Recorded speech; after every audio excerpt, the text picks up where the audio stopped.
বাচ্চার টিফিন, সকালের নাস্তা বা বিকেলের নাস্তার জন্য নিয়ে এসেছি একটি মজাদার রেসিপি।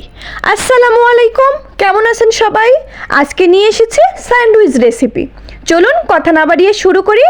প্রথমেই দেখেছেন আমি চিকেন নিয়েছি।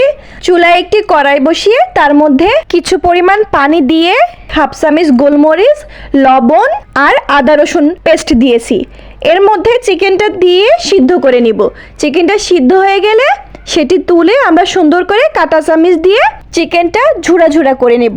চিকেনের পানিটা আমরা ফেলবো না, কারণ এটা চিকেন স্টক। এটা আমরা যখন স্যুপ রান্না করব তখন তার ভিতরে দিতে পারবো। এবার গাজর আর 2টা শসা নিয়েছি, সেটি ভালো মতো গ্রেট করে রস বের করে নিয়েছি। রস থাকলে এটি ভালো থাকবে না, তাই রসটা সুন্দর মতো বের করে নিতে হবে। এবার একটি বোলে গাজর আর শসা রেখে দিব। এবার চিকেনের প্রসেস করব। কড়াইয়ে কিছু পরিমাণ বাটার নেব। বাটার নিয়ে তার মধ্যে কিছু পরিমাণ পেঁয়াজ কুচি নেব। পেঁয়াজ কুচির মধ্যে হাফ চামচ কালো গোলমরিচ গুঁড়া দিব।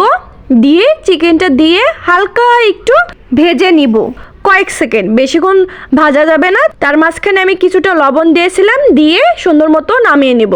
এবার যেই শসা আর গাজরটা রেখেছিলাম তার মধ্যে চিকেনটা দিয়ে এর মধ্যে কিছু পরিমাণ মেয়োনিজ, দেখতেই পাচ্ছেন আমি দিচ্ছি।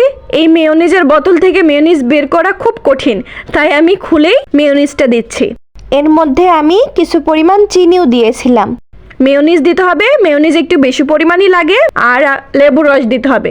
এটার ভিতরে কিন্তু মেয়োনিজ দেয়াই লাগবে, তাহলে একদম রেস্টুরেন্টের মতোই স্যান্ডউইচ লাগবে। এভাবে বানিয়ে ব্রেড নিতে হবে। ব্রেডের মধ্যে দিয়ে হালকা একটু ব্রেডটা সেকে নেবেন। সেকে না নিলেও হবে, শুধু শুধু রাখলেও হবে, কিন্তু হালকা একটু হিট করে নিলে খুব মজা লাগে। আমি ব্রেডের সাইড কাটিনি, আপনারা ইচ্ছে করলে কেটে নিতে পারবেন। যেহেতু আমি বাসায় খাওয়ার জন্য বানিয়েছি, তাই আমি ব্রেডের সাইড কাটিনি। যখন কোনো গেস্ট আসে তখন আমি ব্রেডের সাইডটা কেটে নিই। ব্রেডের সাইডটা কেটে আপনারা ব্রেডগ্রাম হিসেবেও ব্যবহার করতে পারবেন।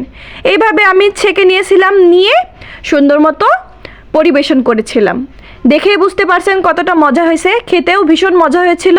আমার বাচ্চা খুব পছন্দ করে এই স্যান্ডউইচটা, আমিও পছন্দ করি, আপনার ভাইয়াও পছন্দ করে। আজকের মতো বিদায় নিচ্ছি, সবাই ভালো থাকবেন। ধন্যবাদ সবাইকে, আল্লাহ হাফেজ।